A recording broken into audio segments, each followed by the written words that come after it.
तो hello guys, आज से मैं सोलो लेवलिंग एनिम सीरीज की सीजन 3 की मानवा या फिर नॉवल भी कह सकते हो, उसे भी एक्सप्लेन करने जा रहा हूँ। तो चलिए बिना कोई बकवास किए बढ़ते हैं हम वीडियो की तरफ। तो वीडियो की स्टार्टिंग वहीं से होती है जहाँ हमारा सीजन 2 की लास्ट ऑफिशियल एपिसोड खत्म हुआ था, जहाँ पर हमने देखा था कि जिन्वू गुन्ही से जेजू आइलैंड के बारे में काफी सारी बातें करने के बाद जिन्वू वहाँ से जाने लगता है। फिर जाते हुए पार्किंग लॉट में जिन्वू की मुलाकात अमेरिका के स्पेशल एजेंट एडम से होती है। एडम बोलता है, मैं आपके ऑफिस में भी गया था लेकिन आप वहाँ नहीं थे। जिन्वू सोचता है, यो बता तो रहा था कि कोई फॉरेनर उससे मिलने आया था। जिन्वू पूछता है कि एडम को उससे क्या काम है। एडम बोलता है, मैं आपको ऐसी इन्फॉर्मेशन देना चाहता हूँ जो किसी और कंट्री के पास नहीं है सिवाय हमारे। जिन्वू बोलता है, लेकिन ये स्पेशल इन्फॉर्मेशन तुम मुझे क्यों दे रहे हो। एडम बोलता है, स्पेशल इन्फॉर्मेशन स्पेशल बंदे के लिए। लेकिन जिन्वू उसे मना कर देता है क्योंकि उसे एडम पे भरोसा नहीं था। एडम बोलता है, मैं अपना जरूरी पत्ता तो भूल ही गया, क्या तुम्हें पता है कि एक ऐसा अवेक है जो दूसरे अवेक की पावर्स बढ़ा सकता है। ये सुनने के बाद जिन्वू एडम के साथ आ जाता है और उसकी मुलाकात डेप्यूटी डायरेक्टर माइकल से होती है। फिर माइकल सीधी बात नो बकवास करता है और बोलता है, ये इमिग्रेशन डॉक्यूमेंट है। वैसे तो अमेरिका की सिटीजनशिप लेने में 2 साल लग जाते हैं, लेकिन आप 1 सेकंड में हाँ बोले और दूसरे सेकंड में आपको अमेरिका की सिटीजनशिप मिल जाएगी क्योंकि आप हंटर संग जिन्वू है। जिन्वू बोलता है, एडम ने तो मुझे कहा था कि अभी सिर्फ इन्फॉर्मेशन ही मिलेगी, मुझे बताओ क्या सच में मेरी पावर बढ़ सकती है। माइकल बोलता है, वो शख्स यहाँ पहले से ही मौजूद है और इसके साथ ही वो कहता है कि मिसेस शेलर को अंदर आने दो। और माइकल बोलता है, पूरी दुनिया में ये अकेली है जो किसी हंटर की पावर बढ़ा सकती है।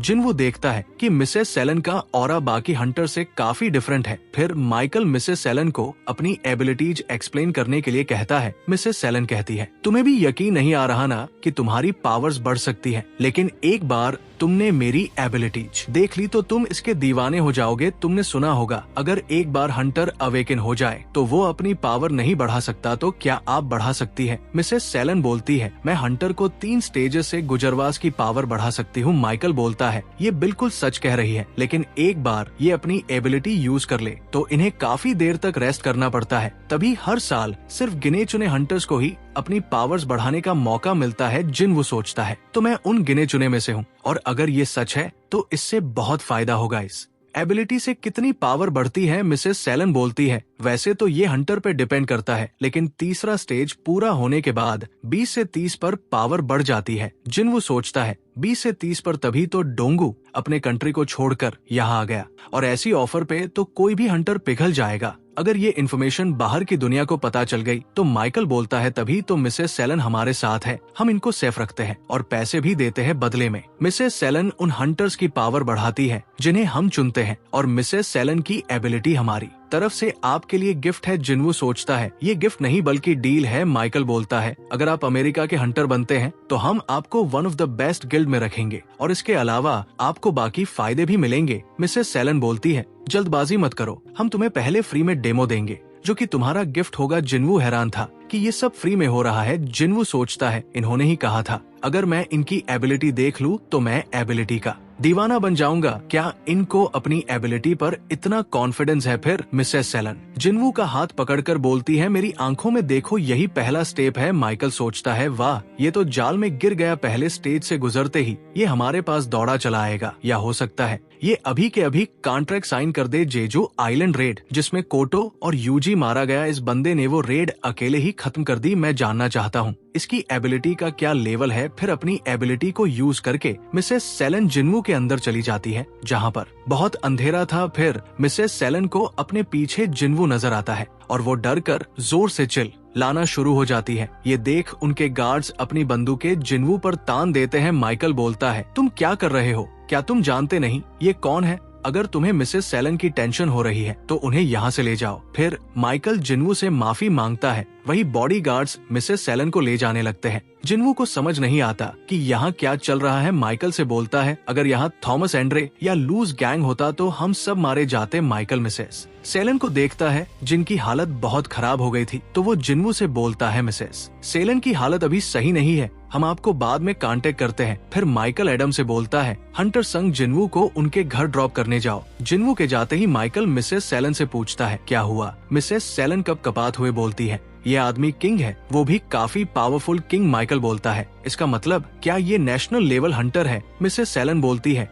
मुझे नहीं पता, लेकिन ऐसी पावर मैंने आज तक नहीं देखी। मैंने जब इसके अंदर देखा तो ये मेरी तरफ ही देख रहा था, और ये संग जिन्वू नहीं था, बल्कि ये कभी ना खत्म होने वाली डार्कनेस थी जो मेरी तरफ देख रही थी। और इस हंटर की कोई लिमिट नहीं है। वहीं चेयरमैन गन ही परेशान थे, क्योंकि इनका एस रैंक हंटर बिंग मर गया था। फिर गन्नी को खबर मिलती है कि रोड के बीच एक भी रैंक गेट अपीयर हो गया है, और गन्नी को पता चलता है ये गेट जिन्वू के ऑफिस के पास अपीयर हुआ है। वही जिन्वू अपनी गाड़ी में अभी भी मिसेस सेलन के बारे में सोच रहा था कि उन्हें क्या दिखाई दिया, कहीं उन्होंने सिस्टम को तो नहीं देख लिया, जिसे देखने के बाद वो काफी डर गई। उनकी आंखों में खौफ दिखाई दे रहा था। मुझे नहीं लगता वो मुझसे वापस मिलेंगी। वही पूरा का पूरा रोड जाम पड़ा था। फिर जिन्वू को गन्नी की कॉल आती है, मैं आपकी क्या मदद कर सकता हूँ? गन्नी बोलता है, रोड के बीच में एक भी रैंक गेट अपीयर हो गया है, तो क्या आप उसे क्लियर कर देंगे? जिन्वू बोलता है, बिना किसी रेड परमिट के। गन्नी बोलता है, जिन्वू तुम्हें क्या लगता है रेड परमिट कौन देता है? जिन्वू बोलता है, रेड परमिट हंटर एसोसिएशन देती है। गन्नी बोलता है, और मैं कौन हूँ?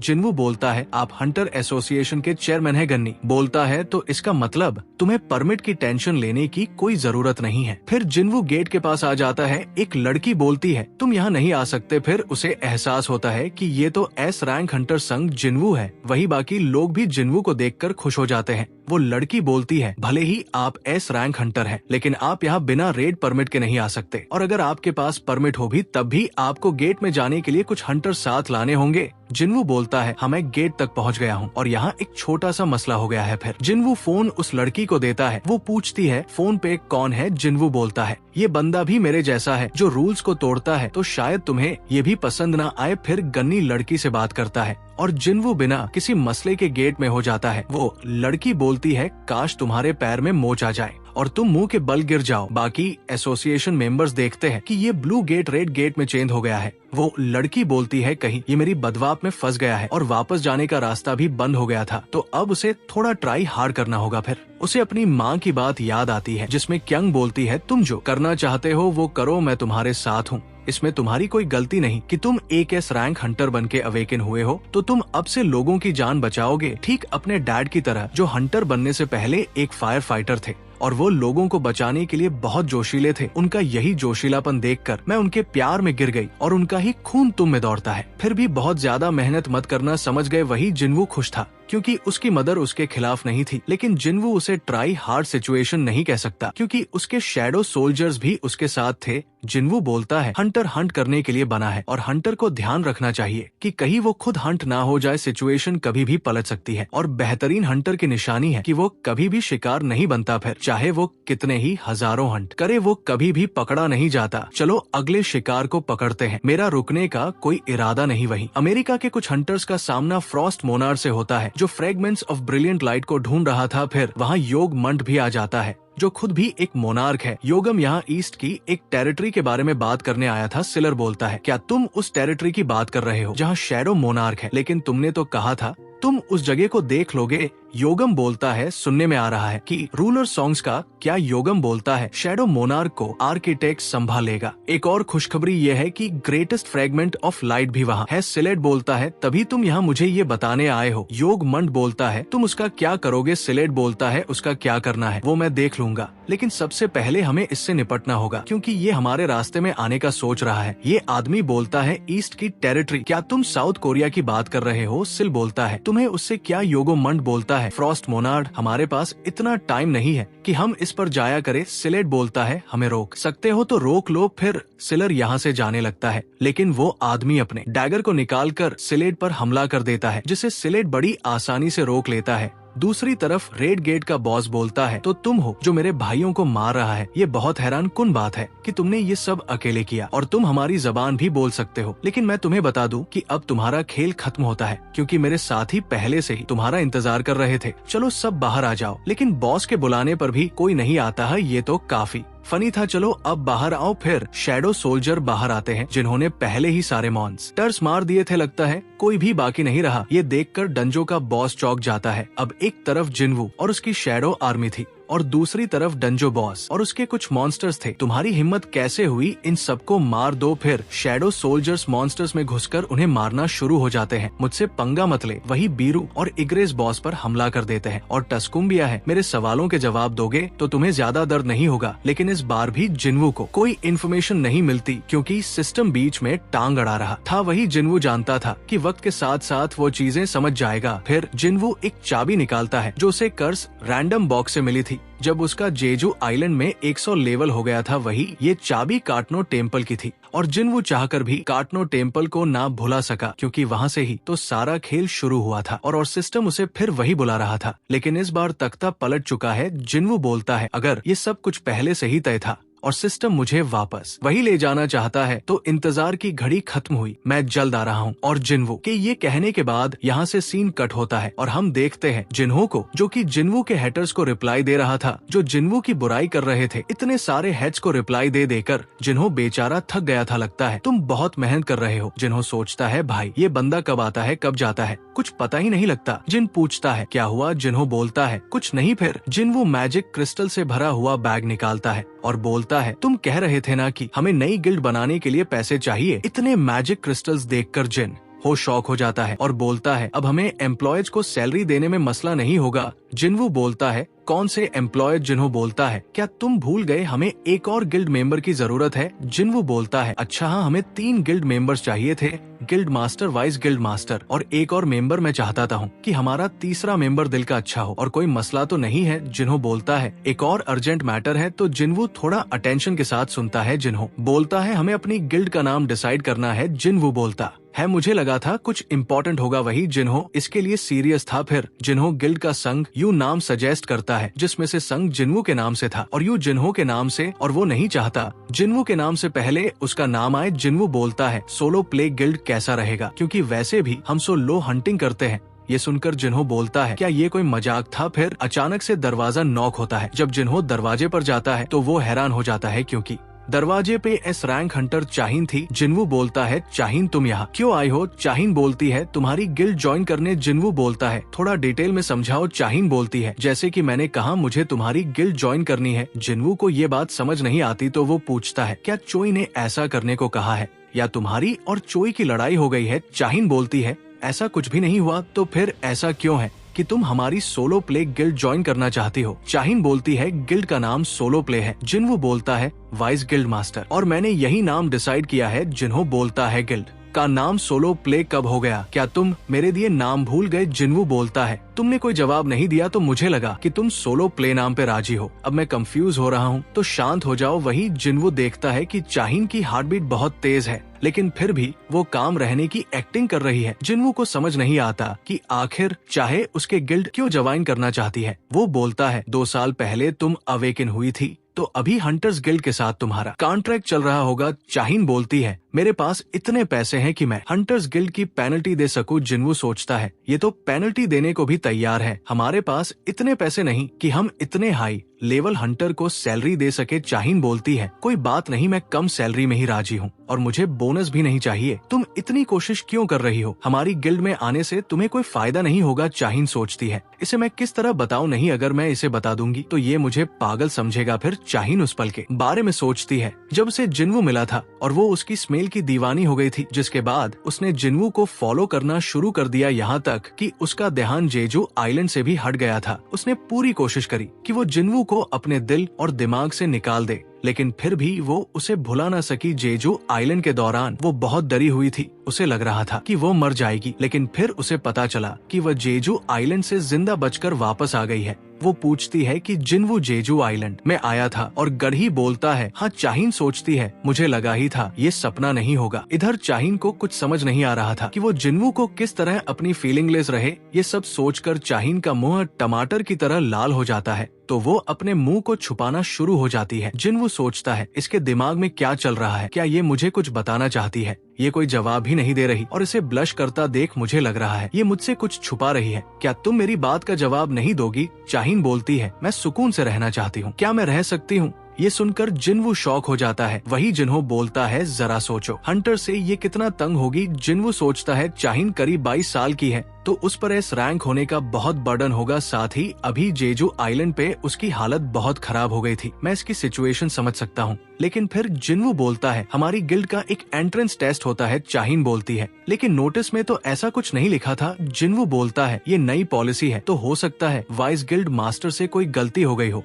जिन्हो जाकर हमारे मेहमान के लिए कुछ खाने को लाओ। जिन्हो बोलता है हाँ जरूर। शाहीन बोलती है टेस्ट में क्या करना होगा। जिनवू उसका जोश देखकर चौंक जाता है और बोलता है टेस्ट में मेरे एक शैडो सोल्जर को हराना होगा। चाहिन बोलती है जिनवू तुम मुझे हल्के में ले रहे हो, बताओ कौन से शैडो सोल्जर को हराना है। चाहिन तुम्हारे लिए मैं सबसे ताकतवर सोल्जर समन करूंगा। चाहिन बोलती है मैं तैयार हूँ, बताओ टेस्ट कब है। जिनवू बोलता है टेस्ट अभी होगा, चलो एसोसिएशन के जिम में चलते हैं। फिर जिनवू सोचता है जिम तो यहाँ से बहुत दूर है, तो मैं ट्राई करता हूँ, क्या पता शैडो एक्सचेंज 2 लोगों पर काम कर जाए। वहीं चाहिन दरवाजे से जा रही थी लेकिन जिनवू उसे रोककर अपने करीब खींच लेता है और बोलता है वहाँ जाने का एक शॉर्टकट भी है, लेकिन उसके लिए हमें थोड़ा चिपकना होगा। फिर जिनवू चाहिन को अपनी बाहों में भर कर बोलता है एक्सचेंज, और एक्सचेंज कहते ही ये दोनों एसोसिएशन के जिम में टेलीप हो जाते हैं। वही जिन्हो चाहिन और जिनवू के लिए स्नैक्स लाता है, लेकिन वहाँ सिवाय हाई और अक्के को कोई भी नहीं था। तो हाई योर्क जिन्हो से स्नैक्स छीन कर खाना शुरू हो जाता है। वही हंटर एसोसिएशन के जिम में जिनवू बोलता है हम पहुँच गए हैं।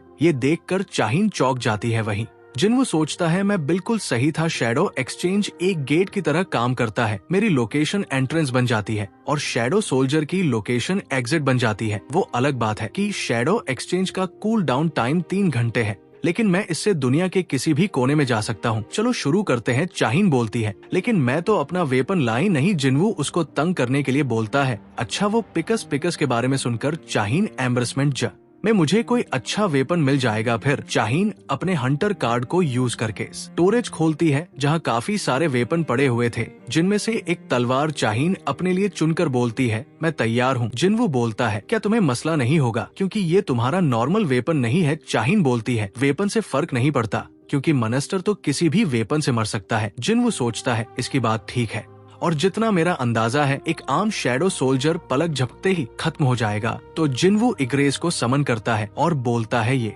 मेरे सोल्जर्स में सबसे बेहतरीन तलवारबाज है। चाहिन बोलती है मैच कैसे खत्म होगा। जिनवू बोलता है मैच तब खत्म होगा जब तुम मेरे सोल्जर को हरा दोगी या तो मेरा सोल्जर तुम्हें हरा देगा। जिनवू सोचता है मैंने कह तो दिया मैं अपना स्ट्रांगेस्ट सोल्जर यूज करूंगा, लेकिन मैं बीरू को समन नहीं कर सकता क्योंकि बीरू से लड़ना चाहिन के लिए ट्रामेटनी बोलता है। तो क्या शुरू करें। वहीं चाहिन अपनी तलवार के साथ बिल्कुल तैयार खड़ी थी। फिर जिनवू सोचता है इसने कहा था वेपन मैटर नहीं करता। अब जिनवू चाहिन को दूसरी तरफ मुड़ने का कहता है और चाहिन अपना मुंह दूसरी तरफ कर लेती है। फिर जिनवू अपनी सबसे बेहतरीन तलवार इग्रेस को देता है और बोलता है ये इस्तेमाल करो। फिर वो चाहिन को तैयार होने का बोलता है तो चाहिन और इग्रेस दोनों मैच के लिए तैयार हो जाते हैं। फिर इग्रेस उस तलवार को घुमाता है और उस तलवार में से बिजली निकलती है जिसे चाहिन डॉज कर लेती है। मुझे पता था ये तेज होगी। अगर ये बिजली किसी आम इंसान के करीब से गुजरती तो वो मर जाता। अब इग्रेस और चाहिन एक दूसरे पर हमला कर देते हैं। वही इनके बैटल की शॉक वेव्स गही तक पहुंच जाती है और गही सोचता है आज तो जिम बंद था। फिर गही सिक्योरिटी वालों को बोलता है जिम का कैमरा मेरी स्क्रीन पर खोलो। फिर स्क्रीन पे उसे चाहिन और जिनवू नजर आते हैं। नहीं सोचता है इन दोनों की बात कब बनी। फिर उसे याद आता है कि चाहिन ने होश में आते ही जिनवू का पूछा था और वो शर्माना शुरू हो गई थी। गन्नी सोचता है उस टाइम मुझे समझ नहीं आया था। फिर गन्नी बोलता है जिम के सारे कैमरे बंद कर दो और बोल देना कि कुछ इंस्पेक्ट करना था। उनके फड्डल जाता है। गन्नी बोलता है जवानी में कितना मजा आता है। इधर जिनवू शॉक हो गया था क्योंकि चाहिन इग्रेस को दीवार में घुसे देती है। चाहिन बोलती है क्या सच में ये तुम हारा स्ट्रांगेस्ट सोल्जर है। क्या तुमने कहा नहीं था कि तुम अपने स्ट्रांगेस्ट सोल्जर को निकालो, तो प्लीज उसे बाहर निकालो, तुम्हें चोट लग जाएगी। चाहिन बोलती है कोई बात नहीं, मैं बस वापस उससे लड़ना चाहती हूँ। जिनवू बोलता है तो तुम्हें पता था। चाहिन बोलती है मैंने उसे जेजू आइलैंड में देखा था और उसकी वीडियोस भी देखी थी। फिर जिनवू भीरू को समन करता है। मैं तुमसे फिर एक बार पूछता हूँ क्या तुम इसके लिए तैयार हो। और इसी के साथ ये एपिसोड यहीं पर खत्म होता है। और गाइस अगर इस वाले वीडियो पर अच्छा रिस्पांस मिला तो इसका नेक्स्ट एपिसोड बहुत जल्द अपलोड कर दूंगा। तो तब तक के लिए चलिए मिलते हैं हम अगली वाली वीडियो में अगले एक्सप्लेनेशन के साथ में। तब तक के लिए bye bye, tata see. You खाओ पियो और मस्त रहो।